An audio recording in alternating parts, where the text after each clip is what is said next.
সবাইকে। তো আমি এখন রাতে রান্না করতে যাব। তো তোমাদের সাথে আমি লং ভিডিও অনেক দিন হলো শেয়ার করতে পারছি না। আমি প্রথম যখন শুরু করেছিলাম তখন 2-3টে মনে হয় ব্লগ দিয়েছি, ডেলি ব্লগ। তারপর আমার পক্ষে দেওয়া সম্ভব হচ্ছে না। তো আমি এবার থেকে ভেবেছি যে তোমাদের সাথে ছোটো ছোটো শর্টস ভিডিও শেয়ার করব। আমার এর মাধ্যমে আমি ডেলি রুটিনটা শেয়ার করব। তো তোমাদের যদি ভালো লাগে তোমরা একটু আমার পাশে থেকো, একটু ভিডিওটা সাপোর্ট করো, লাইক কমেন্ট আর শেয়ার করে দিও।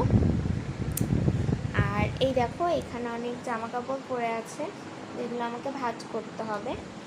আর এখানে আছে এগুলো কাঁচা